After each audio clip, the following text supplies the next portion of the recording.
Well, welcome to another edition of Ozarks Voices. My name is Tom Peters. I'm the Dean of Library Services at Missouri State University. Today's date is September 1st, 2022, and we are down in Batesville, Arkansas today to meet with Tim Crouch. Tim, thanks so much. Thank you. I hope I pronounced your last name correctly. That was it. Okay. Tim is a musician. I think you describe yourself as a lifelong musician. Today, that's what I'm doing. Okay, let's begin with where were you born? If you want to say the year. Okay, we're in Batesville. Yeah. So I was born in Batesville. Oh, really? Yeah, January 27th of 1963. 63. I think my mom said it cost $200. Total, huh? Total. They paid the doctor $100. And I don't think they ever got around to paying the other 100, so I'm still owed for it. And I'm 59. But I was born in Batesville in 1963. Okay. Yeah. And where'd you grow up? Mostly in Strawberry, which is 30 miles northeast of here. Okay. My dad was a construction worker. So, when I was born, we lived in St. Louis. We lived in Texas for 10 years. Really? Moved back to Arkansas in 1972. And, for good to live here. And we moved to Strawberry to my grandpa and Granny Crouch's farm. And that's where we stayed. Yeah. Yeah, that's where we were raised from then on. Along with my two brothers, we went to school at Strawberry School. And that's where my dad had went. But anyway, it's a small little town, and it's a good place to raise a family. Yeah, good. So you have two brothers. Yep. Three boys. Yeah. Mark and Dennis are my brothers. I'm the oldest. Mark is just 2 years younger, and Dennis is 2 years younger than Mark. Oh, really? And both of them play music. Mark started playing the bass first, but he blew out early on and didn't want to fool with it. Wasn't interested.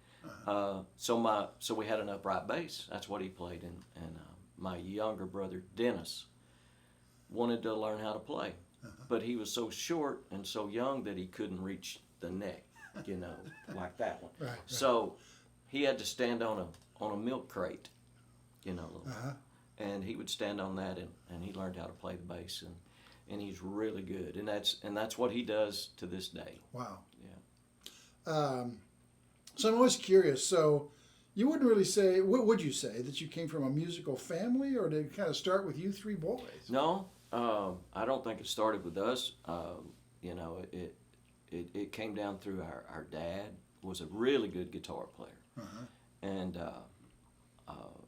our Uncle Dub played the banjo. He come from the bluegrass world, and it was in that side of the family more than any other parts of our family that if you tried to put a print on it, even though we had musicians kind of scattered throughout, but on that immediate side, one of our aunts was a piano player, and sang and stuff. Right. So I think it was just one of those things passed down through our family like that. But we grew up in a house, at a perfect time for that sort of thing with our dad, who played guitar, and he was primarily a bluegrass guy. It was Bill Monroe, Lester Flatt, Stanley Brothers. Right. That's the stuff he really liked, and so at that time we had albums, LPs. Right. So we listened to that, Bill Monroe and Jimmy Martin records and stuff. And there was a few odd and end country records, Henson Cargill and whatever, Conway Twitty records or something. But anyway, so we grew up with that. We only had one channel on the television, and it was black and white, and it would start rolling, and you'd have to slap it or find the thing to make it quit rolling. You got tired of that, so you just learned how to play a fiddle or something, So, but we played a lot of music at that time. Also, there was a lot of hootenannies sort of thing, Saturday night pickings, in a lot of small towns, either at the courthouse or an old abandoned church or something. There would be a building in a lot of small towns around northeast Arkansas that would have, little music gatherings, and it Right. was just free to the public sort of deal. Yeah. They'd have a stage and 2 or 3 microphones, and people would get up and sing and play. So we was at something like that nearly every weekend. Yeah. You know, they would. So we just kind of grew up around it. So you were like a family band. Well, yeah. Well, not. We were never a band. The family part, but not the band. But we got interested in. I started playing the mandolin when I was about 7.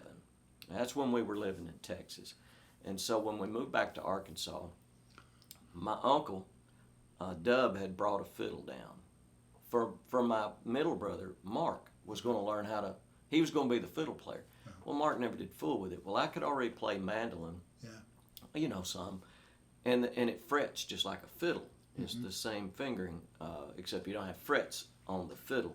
Right. But so making that transition from a mandolin to a fiddle was just a matter of trying to learn how to the bowing. I already had a little bit of this, so we started playing fiddling, and my brother Mark and then Dennis started playing the bass, so we could sit around and play music. Just us three. We would, and we really started learning fiddle tunes. It was more instrumental. None of us were singers. Our dad could sing good, but the rest of us were. We were not strong singers. I'll put it that way. Anyway, you focused on the instrumental part. Yeah, I left the singing absolutely alone. And so, anyhow, we started. We started work. I don't say working. We started learning instrumentals. We were interested in fiddle tunes. Yeah. And of course, being around here back in that time, there was lots of old time fiddle players. Yeah. And I was trying to learn how to play the fiddle, and I just been going a few days at it, and I had this fiddle my uncle had brought, and the bow didn't have any hair in it. There was no hair in it. So I would take rosin and put on the stick. And believe it or not, it'll make noise. You were just playing the stick. I was the stick. Anyway, I would rosin that stick and play with that. You can get sound. And you can get sound out of it. It's not loud, but it's actually probably a pretty good idea when you're learning, because it's not going to bother the rest of the people. Yeah. Your sound's not going to get out very far. So I was learning how to play with that bow, but I could pick out tunes like "Oh Joe Clark" and "Faded Love" and some of the real simple old time kind of tunes. And this old time fiddler, Colonel Bruce, used to come by our house. He would play the VFWs here in Batesville or American Legion, wherever it is, some dance all night long. He would come to our house about 7 o'clock in the morning. Had never went to bed, and kind of he'd been up all night. He'd been up all night, and he was kind of sobering up. He was somewhere between. I don't know if I need a drink or coffee. And he would show up at our house. It's a toss-up. Seriously, would show up, knock on the door, and Mom would let him in. We would have just got up, maybe, and he would bring his fiddle in there, and he would bring a fiddle in, and he would say, "Hey, get your fiddle out," and he would try to help me with. He could play way better than I could, and so having those old time influences like that in our area, other fiddlers around that we got to see, Roger Fountain and some of these good old time fiddlers, I was lucky that I had access to be able to sit and watch them play. And, you'd pick up little things and take. Yeah. And then we had old records of Kenny Baker, old bluegrass records and stuff, fiddlers, Dale Potter and things. So going to these Saturday night things and then all of that, kind of combined, we started learning fiddle tunes, and then we got into fiddle contest at about the same time, because we figured out we could score a little money along the way, and so we got to go into fiddle contest, and then we ran into a whole different bunch of fiddlers, that was just contest fiddlers, the Texas style fiddlers, from Texas and Oklahoma, Benny Thomason and Dick Barrett and all these superhero of fiddlers, and that turned into another style to try to learn and things. Yeah. So we did that, and my dad would play guitar, and my youngest brother Dennis would play the bass, and we got to traveling around and going to fiddle contests a lot. Yeah. Back in the day. But you were the fiddler in the family. I was the fiddler. Yeah. And when did you? So I have no musical talent whatsoever. Voice instrument, I cannot do anything. So I'm just fascinated by it. I mean, did you have, when did you realize that you really liked to play the fiddle? That you really want, Man, just from early on, if I had to just Yeah. think about it, and I never felt forced. It was something I wanted to do, and it's always been a challenge, and always will be. There's nobody that can perfect the violin or Yeah. fiddle. It's not going to happen. Yeah. It's like shooting. How many free throws can you shoot in a row before you miss? At some point, you're going to miss, and it's that way with I guess about any instrument, but the fiddle is even worse because there's no frets, Right. And so it's been a challenge, but it's always been fun to do. Would you say was it a mystery? Like, what, this thing that, how can I get the best music possible out of this thing? And it's just almost like a perpetual challenge, like you say. Yeah. There might be something to that if I, really thought about it down deep. Yeah. I think I'm fascinated by the whole thing. So when did you, so you were making a little bit of money with fiddle contests, but when did you sort of think, well, I probably could make, this could be my career? I never thought about it. You're as still a thinking career. about. You're still thinking I was about a that. teenager. We were going around. We started getting in fiddle contests when I was 12 years old. Yeah. And I couldn't play good. I wasn't good. I think sometimes I won contests in those early days because I was a kid. I was a 12-year-old kid, and I think I was kind of like either bring a dog or a kid or a monkey. If he can play a fiddle, we'll give him a trophy. I think I was that guy a lot of times. But then there was times, I was in fiddle contest, and even then I felt like I should have placed higher than I did. Now that's in the competitive, contest round. Not that I thought I was good. It's just at some of the contests. One time the very first time we went to the state fiddlers championship, it was at the Arkansas State Fair. Yeah. And I was 13, and I had long hair. I was a little hippie boy, and I had long hair and big bell 13, bottoms. so that would have been what, 76? 76 or 7. Yeah. And so I had on bell bottoms, and Yeah. I was a little hippie boy. And we got in the fiddle contest, and I think we got 4th or 5th place. When it was over with, them judges come by my mom and dad, and they said, that boy would have done better if his hair would have been shorter. And so there was my first clue that this is not always about fiddle music. But anyway, I did get my hair cut a little bit shorter, but not on account of that. But anyway, we got to go into fiddle contest a lot. And man, we enjoyed it. And it was not so much about winning. We met a lot of good friends that's still friends today. Yeah. Fiddle players and their folks, Randy Howard and Jimmy Mattingly. I think of them off the top of my head we were all the same age. Jimmy was from Kentucky and Randy was from Georgia.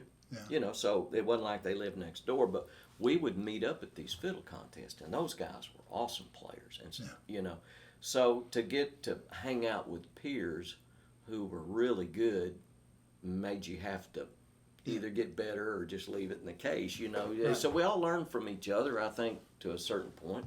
And so we did those fiddle contests for a long, all the way through my teenage years. Yeah. And when I was 16, I met Jim and Jesse and the Virginia boys from the Grand Ole Opry at a bluegrass festival they were holding in Salem, Missouri, the hometown of the Dillards. Yeah. And so they were having a bluegrass festival there, and they were having a big fiddle contest. So my dad let me drive the family van all by myself. Me and my brother Dennis went, and I didn't even have a driver's license. But you were 16. I was 16, and I drove that van. It was a standard shift 40 Econoline to Salem, Missouri, and it would jump out of 4th gear if you was going up a hill and the RPMs got too low. It would jump out of 4th, and so we took off and spent 5 days up there, and we slept in the van. Yeah. And Mom packed us a bunch of sandwiches and cookies and chips. So anyway, we hung out there and we met Jim and Jesse. Yeah. And Jesse wanted my phone number. And I was only 16, at the time, and I thought, these folks won't never, I was fans of their music. I had their records. My dad had their records at home. We followed them, listening on the Grand Ole Opry and things like that. So, anyway, after that all passed, I was 19.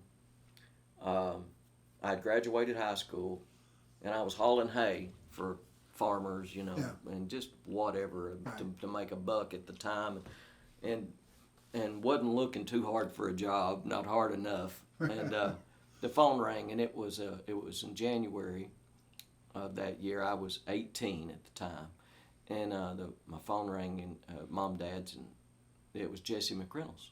And so he called you 3 years later. The first call?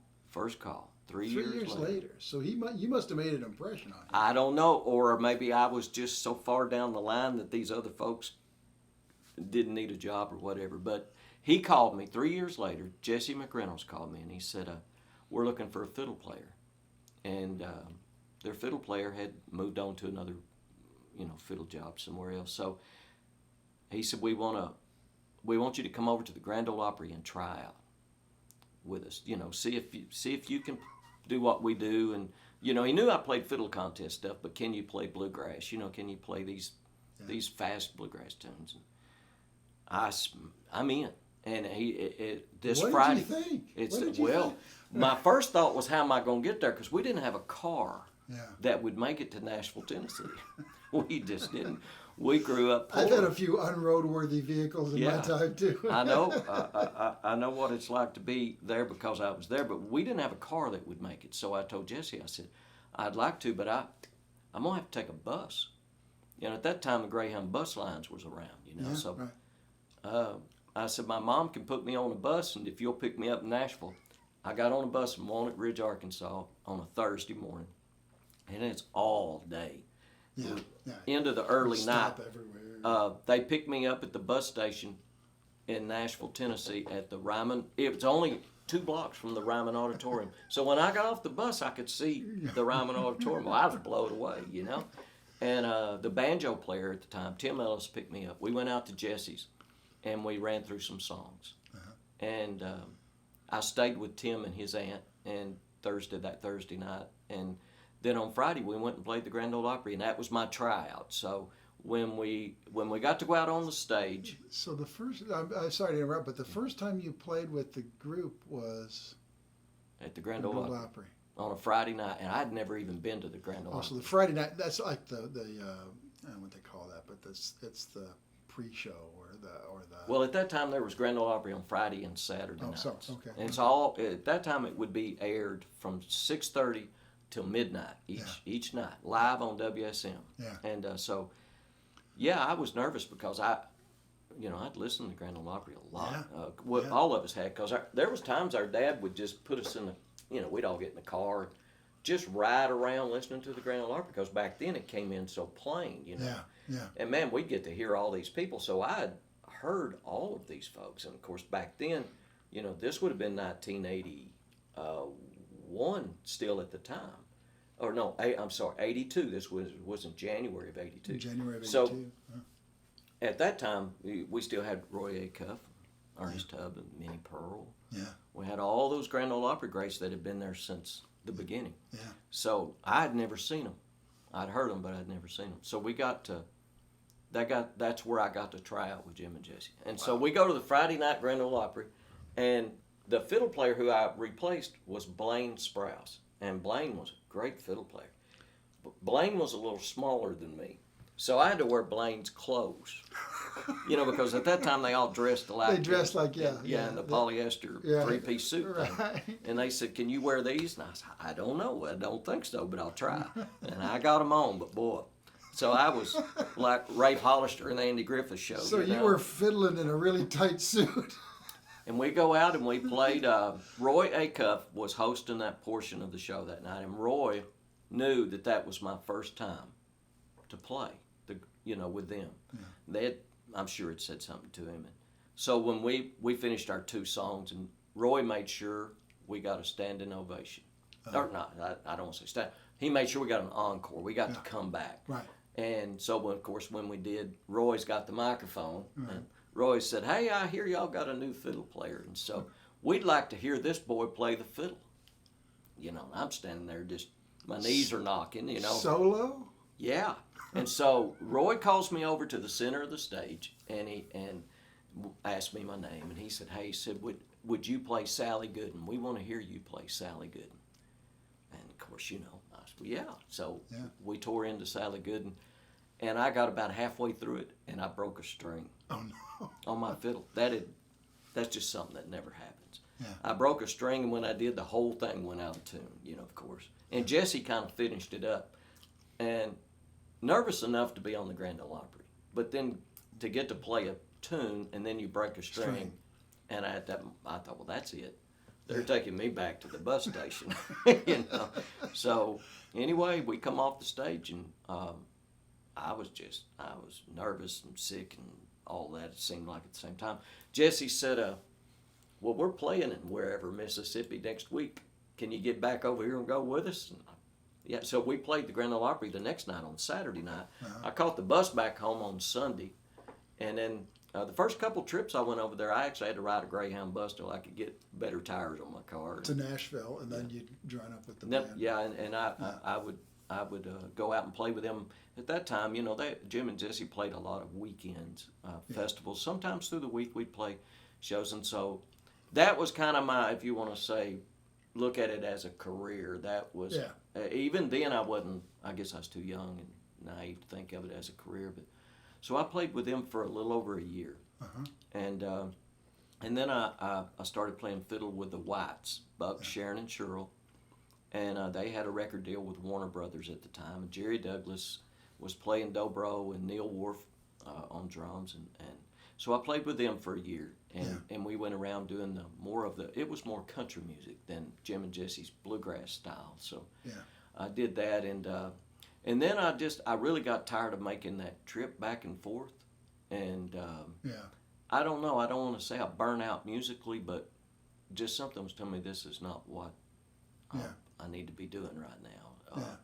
So I was going to ask you that. I mean, you know, do people burn out? I mean, they just. I think they do. They get tired of it. I know they do, because I've talked to musicians who maybe have been in the same show, like in Branson, or even with a traveling act where they got to play the same songs night after night, and it just becomes, you know, like driving nails. It's you know. So anyway, I wasn't burnt out of music, but I was burnt out of the traveling at the time, and all of the stuff of just being gone, and I was more of a homebody. Yeah. And sleeping in hotels and stuff. Yeah, sleeping on a cot somewhere or something. Yeah. And, restaurant food. You know. Oh yeah. Well, and with the Whites we traveled in a van, and you know, so there was a lot of driving, but we had a lot of fun too. It wasn't torture. By far means, you know, I was getting to play with awesome musicians, and I learned everywhere I went. I learned things about playing music. You know, it wasn't all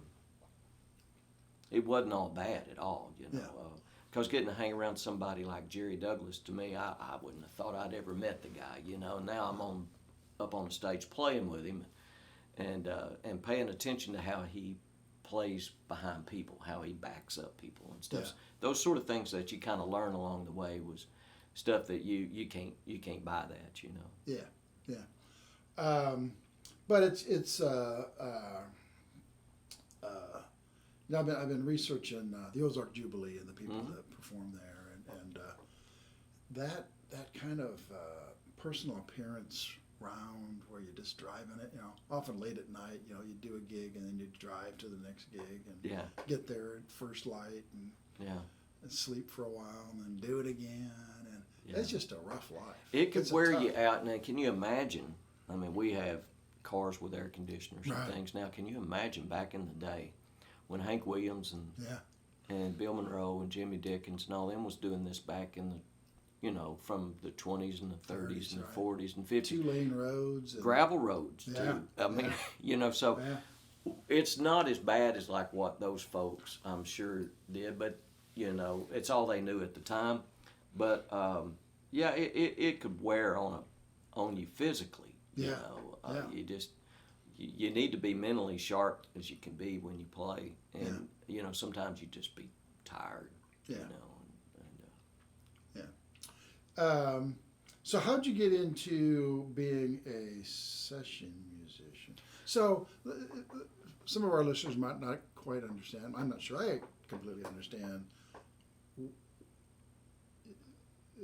The session musicians are I don't know what they are. They're like a fraternity, or it's like, when you become a session musician, it's a different group, right? I don't know. It's all still music, but I think that you get involved in helping somebody put a song together. Either as just a fiddle player or a producer. They're looking for someone to be creative. You got to come up with something, because a lot of times you're recording original songs that's not seen the light of day yet. Right. And somebody's wrote a song about grandma passing away and the family Bible, and for instance, and so you've got to make this story be told, and it's sad, and so you've got to be able to do that, and then the next song is going to be about beer drinking Billy, and now we're going to fight in a bar, so you got to have that rowdy music, and they're looking for somebody that can be creative and help tell the story. I think that's what the session musicians are leaned upon to do, that more than anything, is help be creative. That's also with people who are out traveling, but the folks once the records are finished and somebody's put the band together to go out and tour, then they've got to learn the record, because does that make sense? Because they're going to play at night. Then now they got to play these songs about grandma and beer drinking Billy. Right. So they got to learn these songs, and that don't mean that they couldn't have done that. Right. It's just that they picked these guys to do it because they knew they could do it. Right. And so the session musicians are really, I would say, interpreting the song. It's a song that's never been, it's a freshly written song, and you're interpreting. Absolutely. Yeah. How's it going to play? And it can make or break the song. Yeah. You can take a song that might not be some lyric genius piece of art, but musically, it turns out that you can make something nice out of that. The listener listens to it and goes, I really like that. That's a good song. And maybe they're listening to the music, maybe more so than the lyric, or it's just helping tell the story. Yeah, I'm that way. It's mainly the music that grabs me, not the lyrics. Well, I am, because I just come from the music side. But to remain nameless, a guy sent me a song just a couple days ago, and he was talking about, he said, do what you can with this. He's a producer, and he knows the song ain't, good at all. And he said, just do what you can with this. This'll probably never get heard. And I reminded him, I said, you remember the song Achy Breaky Heart? Do you think that in the beginning they went, this is great. This is such a great lyric, Shakespeare would have wrote this. No, but it caught on at the time. You know what I mean? It's almost like the right song for the right time. It is. So I think like you said, we're interpreting what that song is going to be in the end. Okay, so when we were chatting last week or whenever that was, session work went through, I don't know what you want to call it, the great transformation or something. Because my sense is, and correct me if I'm wrong, it's like in the old days, the session musicians would come into a recording studio. You would be there with all the other musicians, and it was like a 2-hour session. Is that what you typically? 3 hour. 3 hour. 3 hour session. So to rent a 3-hour session in a recording studio, whether it's Nashville or LA or wherever,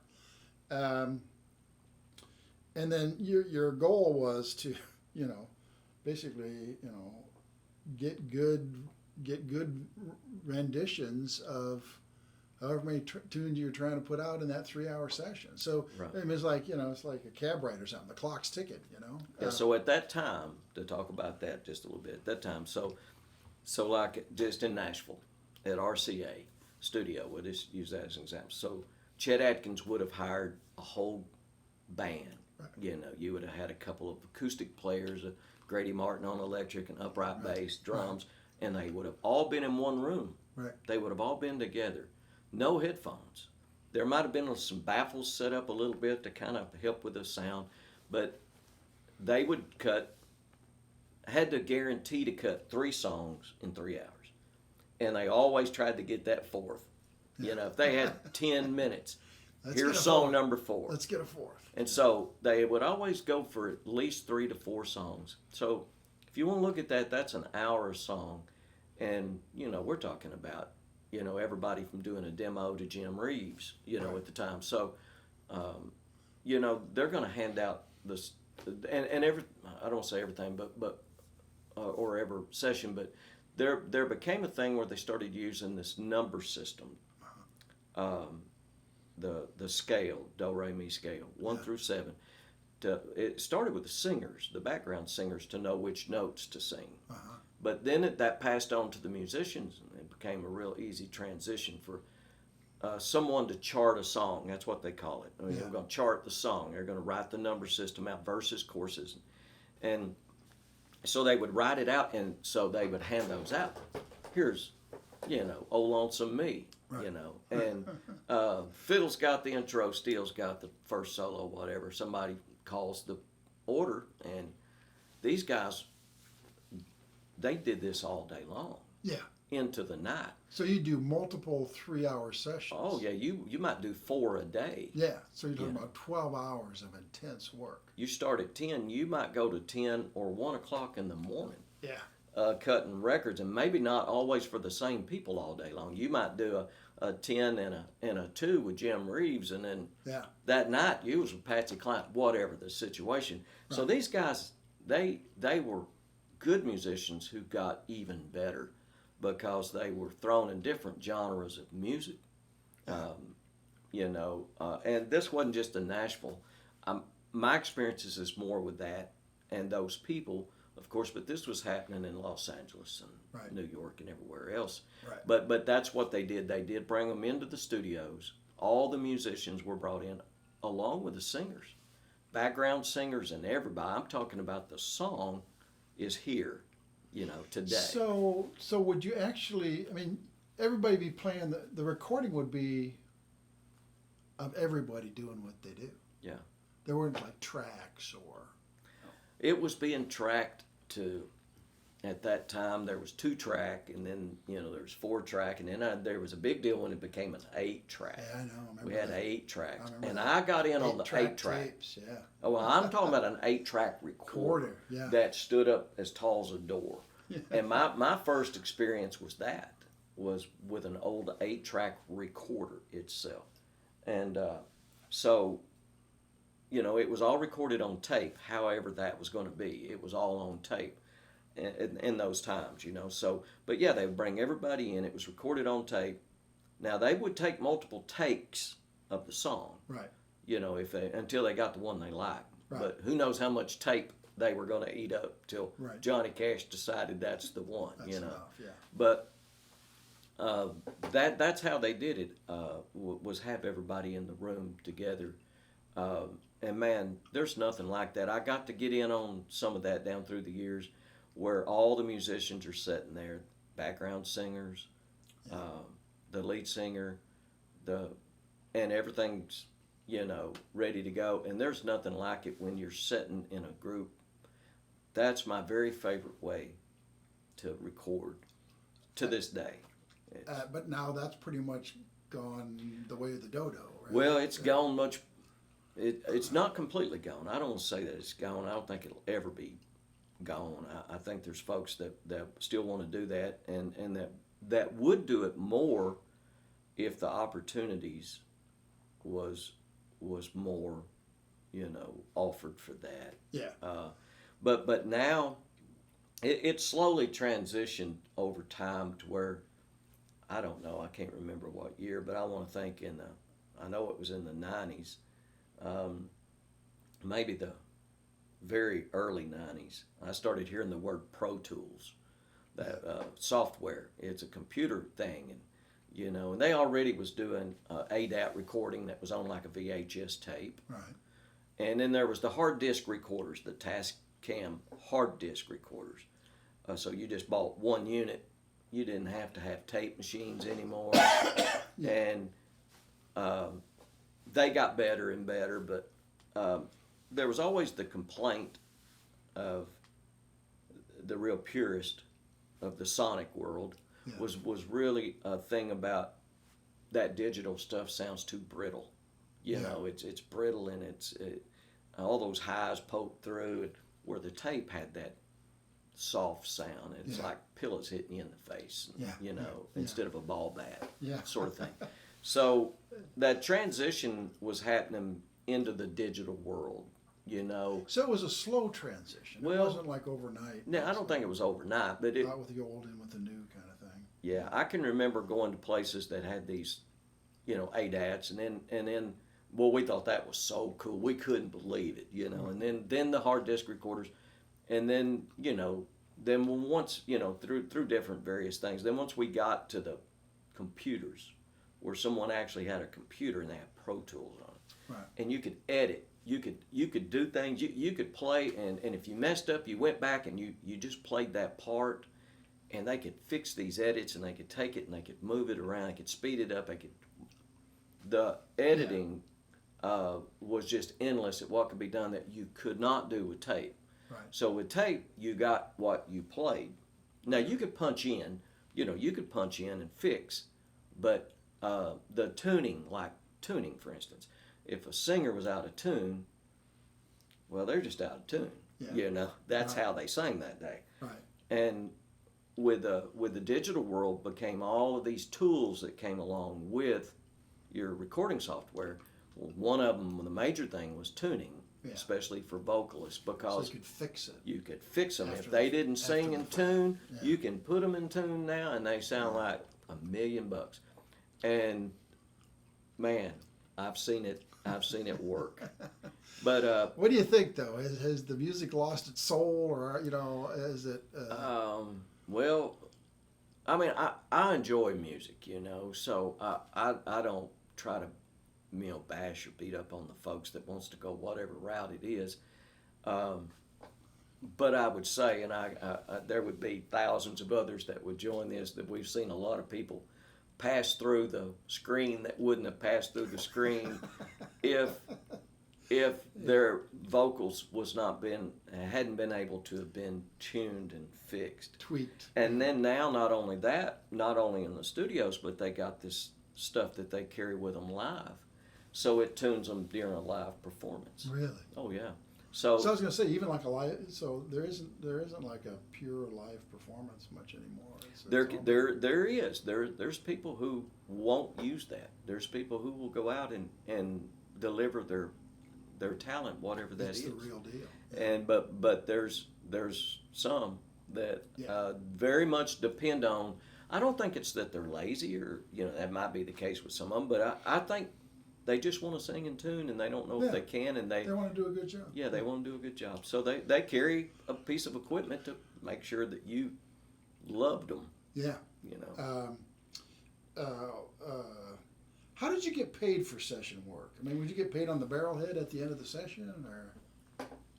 Well, hopefully you get paid at some point. Yeah. But back in that day, a lot of things was ran through the union. If you would think about Nashville, Tennessee, and it still is to this day, the musicians union would make there's a union scale. Yeah. And there's different scales of recording. There's limited pressing, and you got your you got your master scale. You got double master if you're really good. You got triple if you're the best. You know what I mean? So the scales kind of depended on what you were up to. If you were a record label, and it's, like I said, it's still like that to this day.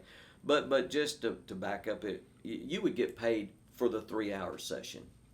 Scale back in them old days would have might have been $25. For But and they just pay you, like, here's well, $25. they would turn it into the union, And you get like a monthly. and or a weekly. You could go down and collect your checks once the union had processed it. Yeah. The record label, for instance, would pay the union, and then you would go down to the union and pick up your check. Yeah. And so they'd say, okay, last Tuesday you did 3 sessions, and on Wednesday you did 4 sessions, and and then you get taxed for it, and then the union holds their fees out too, right. For processing, and then they're you gotta, and they were really strict back in the day. That I say strict, it was pretty driven up your rear that you need to join the union if you're going to do that, because they're going to handle this stuff for you, and you wanted them to, and you wanted to join them because you want to be in. Right. And it was easier than you trying to do this. You're gonna go around, beat these people up, tell them to get your money. Give you your money. So yeah, you're paid on and to this day it's still based on a 3-hour session, like in places like Los Angeles or New York, or not just in big cities, but in a lot of studios. But then you've got a lot of folks that just wants to pay you directly. They just want to pay you right then. So when you get finished. There's various ways of paying nowadays. They'll either pay you for a 3-hour session, or they'll pay you by the song. However many songs you do, you get paid. Oh, okay. So that's why that final 10 minutes. Look at the 4th one yet. There's a financial incentive to get that 4th song. There is. And I've played on them where they try to do 5 in 3 hours or 6 in 3 hours. And hey, when you got a bunch of really good musicians, you can knock them out. Yeah. So. Yeah.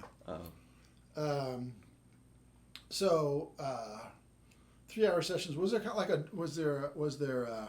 agreed upon schedule? When did you start? 10 in the morning, 11? Usually 10 o'clock in the morning. So 10 to 1. That was like session 1 or whatever you call it yes. of the day. Yeah. And then there was like an hour between? You would have an hour, and that would give you an hour to get to the next studio, because there were studios all over the place. Yeah, whatever you need to do. Go to the bathroom, get something to eat, get to the next studio. Or lunch. You grab lunch. You got an hour. You got an hour to grab lunch and get across town. And was it like, a big clock on the wall? It's like, okay, it's 2 o'clock, we're starting, and well, where's Doofus, and right. Yeah. So 2 to 5. Yeah. Then you took another hour break. 6 to 9. Yeah. 10 to 1. That's it. And just day after day. Day after day. Man, there was guys who did that. Yeah. For days on end. Yeah. That were the best at back in those days. They don't do that now. Yeah. I don't know of anybody that does that now. But back in the day, the folks that were so in demand because they were playing on all those hit records, so everybody wanted them. Yeah. Right. We're talking about back in the 50s and 60s, right. I would think of more than anything. Right. The Grady 70s. Martin. The Grady Martins, the Lloyd Green. Yeah. All of those, Dale Potter, Tommy Jackson would be the fiddle players, and Pig Robbins on piano. I'm, just thinking of those kind of guys. They would work nonstop. I have a friend that you could meet that could give you so much more insight to that time period. His name's Joe Allen, bass player, who played on all those Don Williams records and Oak Ridge Boys and tons and tons. He burned. You talking about the burnout? What a tough life, though. It's like 10 in the morning till 1 in the morning. Yeah, he did that for 17 years. You'd have to get to bed and turn around and do it again. Absolutely. And so, the creative process would get to waning a little bit if you just went day after day after day, and you just, somebody would ask me back if I had been doing that, what do you got? I would have been saying, I don't have much. I can swat a little guitar rhythm, but, anyway. Yeah. It had to be at times hard on some of those guys, and they probably had better days in them, but at that time, it's on. I mean, I'm sure when you were playing, it's like, hell, I just don't have, I can't bring my A game today. It's just whatever. I'm tired, or I'm feeling sick, or and it was all on tape. Got personal problems that got me worried, or whatever it is. You don't have your A game. Right. Yeah. You're doing the best you can, but maybe it wasn't all you had, and it's on tape and it lives forever. Yeah. And so, but today with the things the way talking about the recording, the way it's digital and on computer, you you can play today, and if they didn't do a good job, they get replaced. You just I didn't like what he did. Call so and so and send it over to him. Let's try this guy. Yeah. Yeah. So let's explain how it works today. So somebody sends you a file over, some producer sends you a file over the internet, and what do you get? Like a message like, hey, we need to punch this up, or we need to whatever they're trying to get out of you. Yeah. So say somebody's cut a song and they want fiddle on it. Yeah. Just using that for an example. They want some fiddle on it. They've already cut it, and it's got drums and bass and a singer and Right. a whole. But they decided they wanted fiddle on this. I done a thing just recently for this rap guy, Uncle Cracker. And Uncle Cracker. Uncle Cracker, yes. Who would have thought I would be saying that as a fiddler? He's a rapper, and he'd cut a country album. And so the producer called me and he said, we've already cut this record, but it ain't country enough. We've test marketed it around with some of these folks, and all the people says that it's got to be, something's got to make it more country. So I knew the young producer, and he said, he said, I got 5 songs. There was 10 songs. He said, I got 5 songs. I just need you to put banjo, fiddle, and mandolin, and strum a different acoustic than what we have. Yeah. And he just kind of gives you. He give me totally free reign. Give me some fiddle. I want He some give banjo me some fiddle. Yeah. But I've worked for him enough that he trusts me. We've had a long relationship of playing together like that he knows what I'm probably going to do, and so he sends me a WAV file or an MP3. Right. But usually a WAV file, a stereo wave of the mix. Over the internet. Over the internet. It just comes in. Yeah. So it comes. He sends it to my email there, and it's through a Hightail or Dropbox. They'll send me the WAV file. Right. So, and sometimes with instructions and a chart, like a number chart, and they'll say, hey, we want you to play fiddle on the second verse and the bridge and whatever. So they'll kind of have some stuff mapped out, but like in that case, there was nothing. He had taken everything out of the intro that they already had built with all these electric guitars and organs and. Oh, so they'd extracted some. They had already stripped it. Deleted some stuff. They muted it. They never deleted anything. Oh, okay. but why? It had been muted because he said, "See what you can come up with." So I did, and then so what you do is you play to that track, and I have headphones. Yeah. A little headphone mix, and microphones, so that you don't just play with the speakers blaring. You put on headphones, and so you got isolation. Yeah. And then you play along with the track. I listen down to it and make any notes. I was gonna say, do you listen to it a few times? Not a few times, because I don't want to wear out of it. I feel like that for me, and I think a lot of musicians would say this, is that your first interpretations and those first instincts sometimes are hard to beat, because if I listen to it and work at it too much, it starts becoming not as creative, if that makes sense. You just go to overthinking it. Yeah. And so I listen down through it once, and man, I throw the mics up and I start recording, because I might get something I really like up front, and I might not, but I'm going to go for it, And, do you know, is it obvious to you after you've done so, like, that's not it? Yeah, that happened this morning. Yeah. Just a while ago I played on. Pulled up. Right before you got here, I was playing on a tune, and I had to back up. No, that wasn't any good. But so you record to their mix, their WAV file, and then they want your track sent back. Right. And with no effects.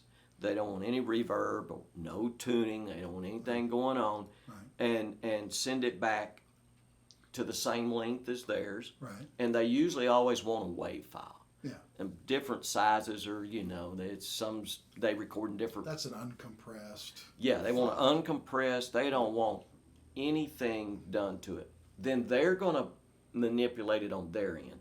They'll compress it or put reverb or whatever, you know, any sort of effects. So then through the internet, I send my files back to that producer. Then he drops it in his software. Yeah. Bang, it's just like I was sitting there. Yeah. He drops it in there, and then he goes on about his mixing. How do you get word whether they accepted your audition? A lot of times I have no idea. I mean, you get paid whether they use it or not. Yes. Yeah. Yeah, I get same scale and everything. Yeah, you get paid regardless of what happens. But you're not under the time clock anymore. It's No, like, I so do them by the song. Yeah. So if you want to go out and walk, it's like I'm just kind of groggy or something. I'm going to go walk around the block. Yeah. That's your Absolutely. business. Yeah, I don't do anything by time. Yeah. Everybody I deal with, when they ask me, what do you charge, I do it by the song. Because it might take me 30 minutes, it might take me 2 hours, but I'll give you all I got. Right. And yeah, I do them by the song and But the real benefit is no travel. No travel. And you're not under the clock gun. You know. That's true. You're not. But I still go back. We got this 3-hour session. We only got 10 minutes left. You know, we got to get this. You know, that's all gone now. It's well, for me here, and for a lot of musicians, there's a whole lot of us that do this from home. Yeah. Now, everything from not just musicians, but background singers. Yeah. There's people who mix. You send them all the stuff, and they'll mix it from their home, and they're really good at it. They have all the tools. Or mastering people that master the final project. So, you're not under the gun, but I still go back to where if people can afford it, and they have not only the money, but they have the situation to where you could gather everybody up. Yeah. That is so fun. That's a creative process that when you're playing and the steel guitar guy plays something that just happened right then. Yeah. That makes you think of something, and you go, well, watch this, you know. I'll play this little part, and so that's there's something that is so rewarding to get to do that. Yeah. And I'm not saying this is not rewarding. This is a blast, you know. It's still all music, but I would call that community. You know, it's almost like, is the community at risk because of this kind of technological setup that y'all have now? I mean, you still feel I don't think it's at risk. Tight-knit community still, you know? Oh, I think so, and because a lot of us still see each other when we do gather up at studios, you know, and so it's kind of like, I tell my wife sometimes, when I'm going to get to go to Nashville or somewhere and record them, I'll always say I'm going to get to go see my people. Yeah. You know, because as musicians, you know, we talk about music things that if I go down to McDonald's and hang out with a talkative crowd, they have not a clue what I'm talking about, so I don't. Like they'll be talking about their hay balers and you know, what the gear ratio is in their Chevrolet, and I'm sitting there wanting to say, man, but these Tomastic fiddle strings are coming, man, they're awesome. And they're going, what is that? You know, so. What are you talking but when I get to go hang around my people, not my people, but you know, but yeah, it is a community, and man, musicians are artsy people, there's everything. There's eccentric people, there's funny people, there's with a dry sense of humor, and it's just. And lifelong friends, like I said, that's hard to beat. So I'm a non-musician. I wish I were a musician, but I'm not. So I'm coming at it from the outside in a big way.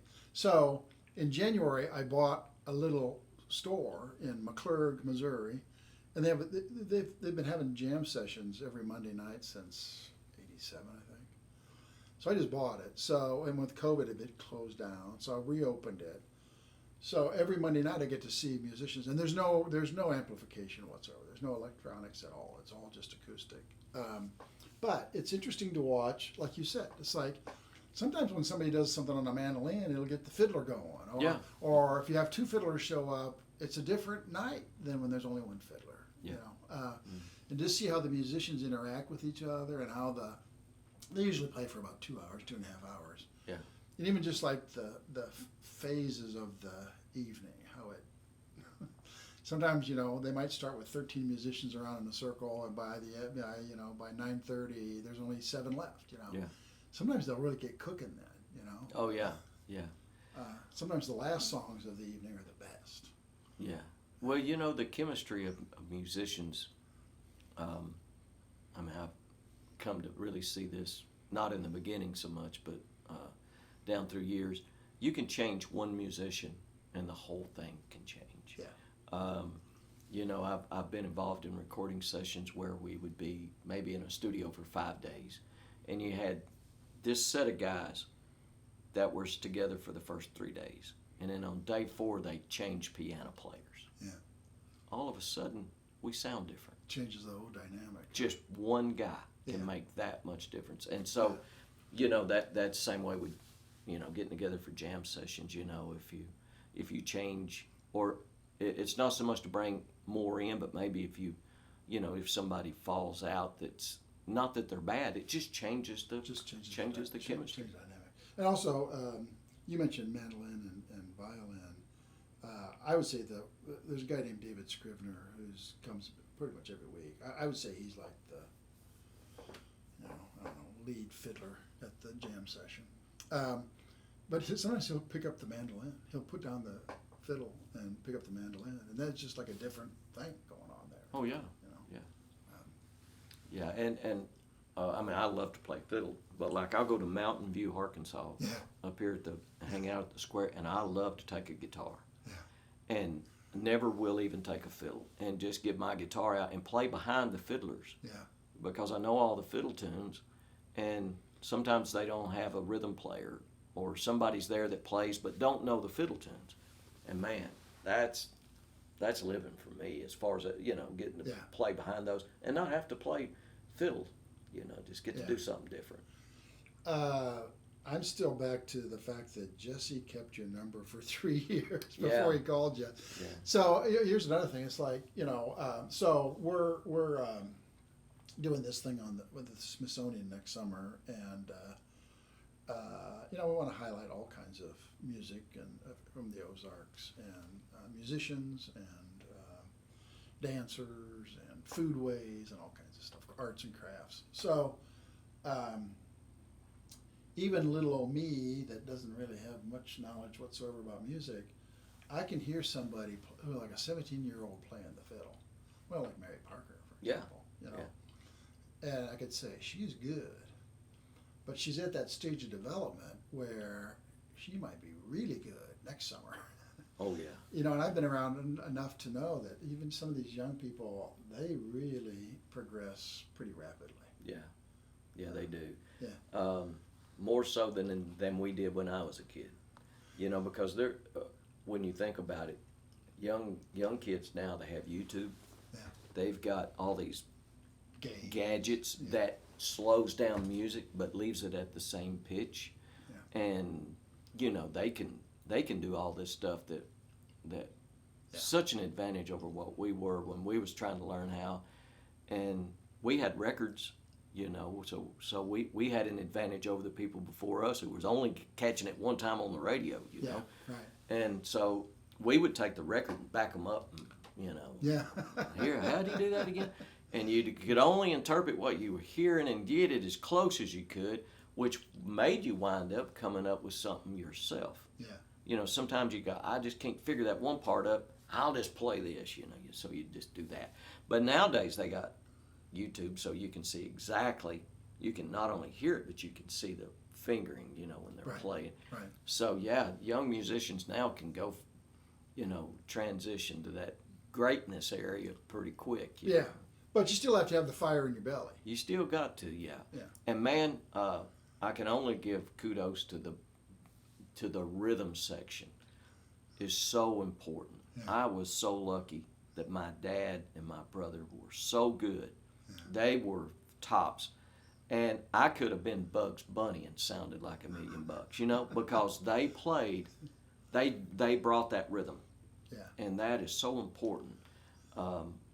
To musicians, to especially somebody playing instrumentals. You're talking about Mary Parker or somebody, fiddle players, man, and the fire. If that rhythm is right, if that upright bass, and somebody's playing some sock rhythm on that guitar, and they're really laying to it, I'm ready. Yeah. I mean, the fire has been lit, you know. But if the rhythm section is not there, you It's know, tough. I'll just kind of hang out and do the best I can, and that's not trying to put anybody down. It's just that fire, you know, is still there. It's just sometimes you got to really stoke it up. You know, we're human, so you Yeah. know, there's that whole human element to it.